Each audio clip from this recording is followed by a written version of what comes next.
বিষয়ে দেখিয়ে যাইব।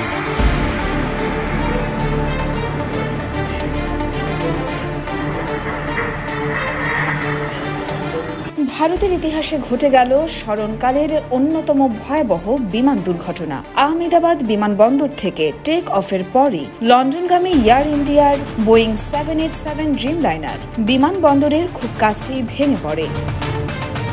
সূত্রের খবর, বিমানটিতে যাত্রী ও বিমানকর্মী মিলিয়ে 242 জন যাত্রী ছিলেন। তবে এখন পর্যন্ত সরকারিভাবে কিছু জানা যাচ্ছে না। অন্তত 170 জনের মরদেহ উদ্ধার করা হয়েছে। এ সংখ্যা আরও বাড়তে পারে বলে আশঙ্কা করা হচ্ছে।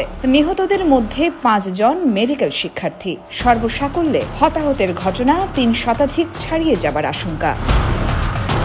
ভারতে শতাধিক যাত্রী নিয়ে বিধ্বস্ত বিমানে ছিলেন অর্ধশতাধিক ব্রিটিশ নাগরিক। এছাড়া ফ্লাইটে ছিলেন 169 জন ভারতীয়। এতে বলা হয়, ফ্লাইটে 53 জন ব্রিটিশ, 169 জন ভারতীয়, 7 জন পর্তুগিজ, 1 জন কানাডিয়ান নাগরিক ছিলেন এবং 12 জন কেবিন ক্রু ছিলেন। বেশি দূরত্বের যাত্রার ক্ষেত্রে বিমানে প্রচুর পরিমাণ জ্বালানিও মজুদ ছিল, আর তাতে আগুন নিয়ন্ত্রণের বাইরে চলে যায় বলে মনে করা হচ্ছে।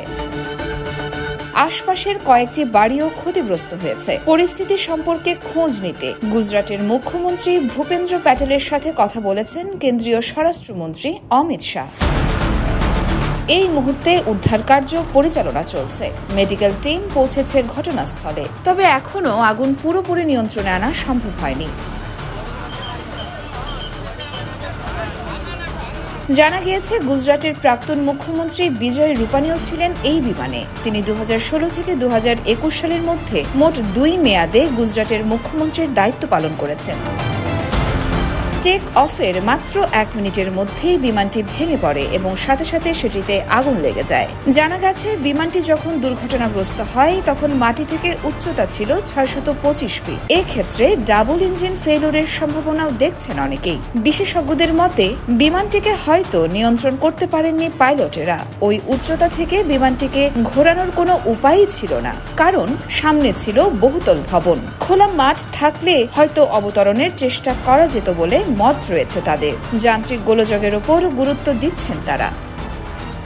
ইয়র্মা শায়ের জাহান, দেশকাল নিউজ।